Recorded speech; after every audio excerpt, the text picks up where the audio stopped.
Not great for the Browns, but great for the Commanders. Let's talk about the Commanders and the top 5 graded players here in this one. Linebacker Frankie Louvu, newcomer from this offseason, 80.6 at the top of the list. Offensive tackle Cornelius Lucas with an 80.3. Edge rusher Dorrance Armstrong with a 79.0. Defensive tackle Daron Payne with a 76.8.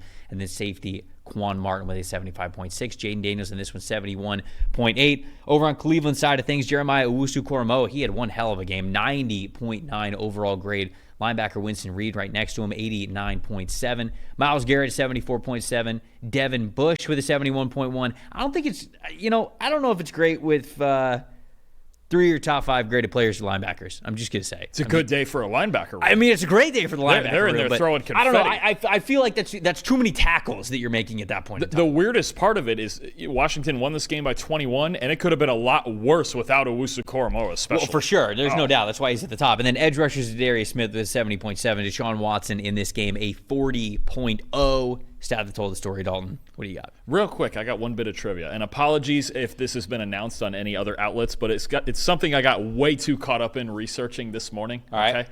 Yeah. Washington won their second consecutive game by at least 21 points. When is the last time they did that?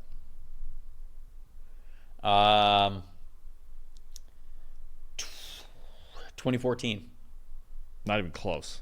How about 1997? Yeah, like I said, the first time since 97. I think it was. What did I see? Points, a lot of points though. Who? Wild guess. Who was the quarterback? Oh, I don't know who it would have been in 97. How about a 26-year-old Gus Frerotte? For some reason, would not have taken me that long to get to Gus Frerotte. It for some reason, it was just something I was like, when's the last time they've won 2 games in a row by at least 21? I swear to you, now doing this, I got caught up in it for like 30 minutes. I was like, I have to find this because I just needed. I was like, it just feels like something they haven't done in a long time. I think it was November of 1997 was the last time they won 2 weeks in a row by at least 21 points. Great, Paul. Crazy. That's one of my stats that told the story in this game. Look, the spotlight's all on Jaden Daniels' arm and throwing the ball and the dual threat and everything he's doing, obviously, because he's the center of it. 215 rush yards for the Commanders in this one. I'm telling you right now, and I could start to see it last week, this run game is getting just as dangerous as the past game. 6.3 yards per carry in this game. Daniels had 11 for 82. Austin Eckler with a burst yesterday, coming back from a concussion, 6 carries for 67. Jeremy McNichols coming out of nowhere, Boise State legend, 7 carries for 44 yards and a touchdown. Brian Robinson, 2 touchdowns. They're second in the NFL behind the Ravens in rushing yards per game. And I'm telling you, it's the same principle as Lamar Jackson, where Jackson and the read option and all of that stuff, it holds up backside defenders, and they can play power football. They can play football in space. I think Washington forced 10 missed tackles in this game. You're watching this run game now, especially the last 2 weeks, and even they run more read options, as they should, than any team in football.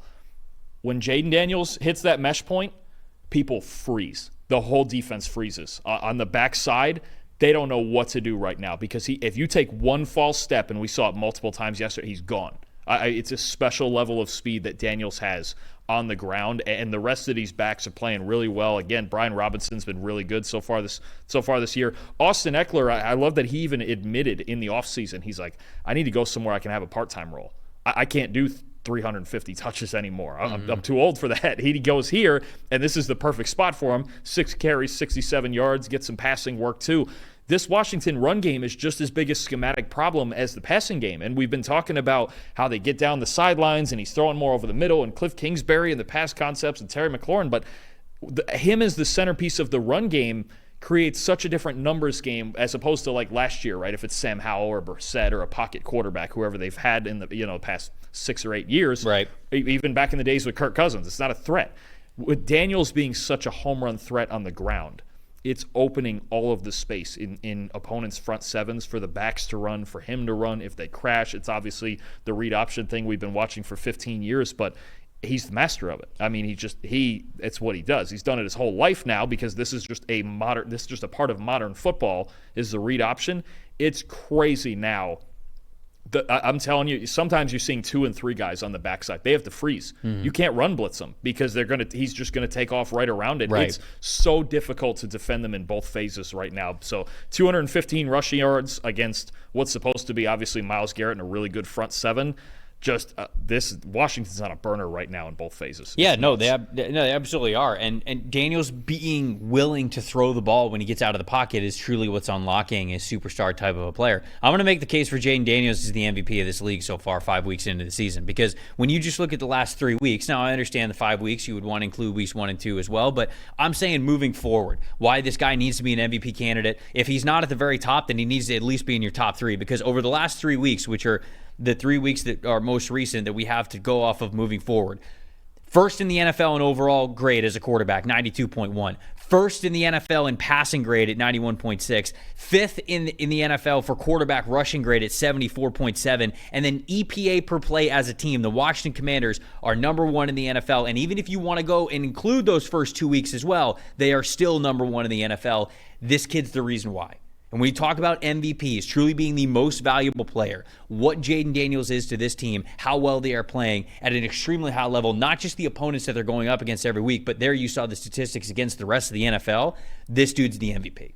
So that is my most impressive in this game, how well he has been playing. What's your most impressive? Okay, so as great as their offense has been, and we're always talking about it, if this Commanders pass rush is going to come on now, we've got a two-way story. Because my one question after they beat Cincinnati here on that Monday night high-scoring game, right? Daniels scored every drive, all that stuff, was, okay, can Dan Quinn fix this defense? Because they still look pretty bad that night. Well, they're fixing it the last 2 weeks. And in this game, they pressured DeShaun Watson on 18 of his 39 dropbacks. Very good number. Dorrance Armstrong with a monster game, 4 pressures, a sack, 32% pass rush win rate, 84.5 pass rush grade. And I'm going to tell you something. He's starting to figure out. I was watching this earlier this morning because I was up at 6 a.m. this morning watching this specific thing, of course, is Frankie Louvu. Dan Quinn's starting to figure out how to use him. Because in Carolina, look, he's a converted edge guy, right? With the Jets, he was an edge player, goes to Carolina, moves to linebacker.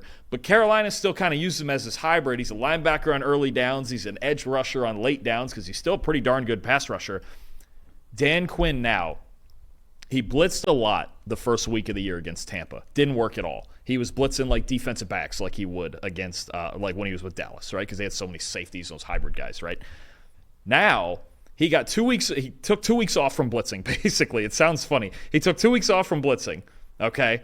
Now the last 2 weeks, he's starting to blitz again, but he's figuring out how to use Louvu and even Bobby Wagner. And the biggest schematic problem when you're playing Washington's front right now is you don't know, wherever they're at, you don't know if Louvu's coming, you don't know if Wagner's coming, you don't know if both of them are, or you don't know if neither of them are. These two, what he's doing with Frankie Louvu and Bobby Wagner, which is really the centerpiece of his defense, and it's great, again, Deron Payne with a good game, Dante Fowler with a good game. It's great that the front four is rushing the passer too. Dorrance Armstrong, again, really good.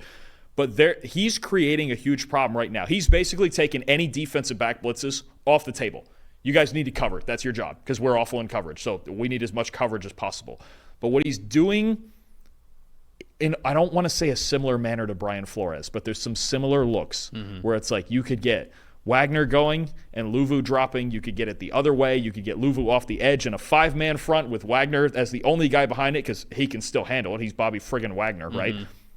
What they're doing right now in this front 6, front 7 is a lot of fun to watch because Dan Quinn's made the adjustments, and especially these two linebackers, and especially Frankie Louvu, as versatile as he is, he's starting to figure out the talent of these guys, and it's getting better up front. They still probably still need to cover a little bit better. It's a lot of young guys on the back end, but he's figuring out how to use this talent to bother the passer, and it's going to be fun in this next matchup. One quick question, too, on Dan Quinn. Right now, everybody would shoe in Kevin O'Connell as Coach of the Year, right? Probably. Yes. Is there not a legitimate chance it's actually Dan Quinn?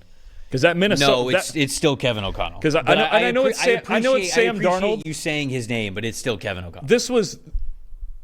This team gave up the most points in the NFL last year. Look, and they have a number 2 overall pick quarter. Is it not closer than we might think it is? I know O'Connell is like, okay, he's 5-0, and I'm Sam glad Darnold that you and brought his name up because he deserves to be talked about for the job that Washington's doing. And obviously the chat, I see the people in the chat, they're kind of freaking out. They're like, hey, it's 5 weeks into the season. Let's calm down with the MVP talk. Let's calm down with the Coach of the Year talk. But it's worth recognizing these guys because we are starting to build our list of people who are of this caliber who are worthy of winning this award. And I think Dan Quinn's doing a phenomenal job. You know I love Dan Quinn, so I love the fact that you're even bringing him up. I think he's one of the best coaches in the league. I really do.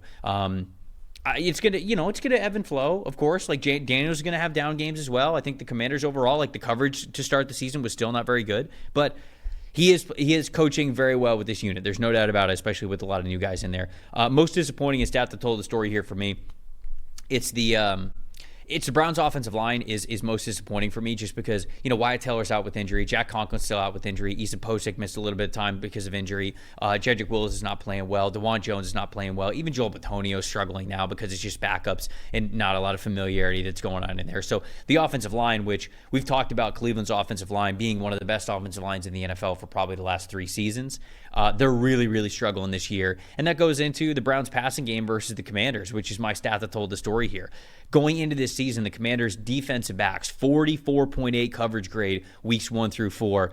They had a 70.6 coverage grade versus the Browns, so it was their best day as a unit. DeShaun Watson, 42.9 passing grade. I mean, he just continues to be not good, and there's just no way around it. So those are my most disappointing things. I see DeShaun Watson's your most disappointing as well. Anything to add other than the fact that it feels like it's just much of the same? Just a quick thing. I mean, this is just where we are with the Browns. This is their team. They can't score.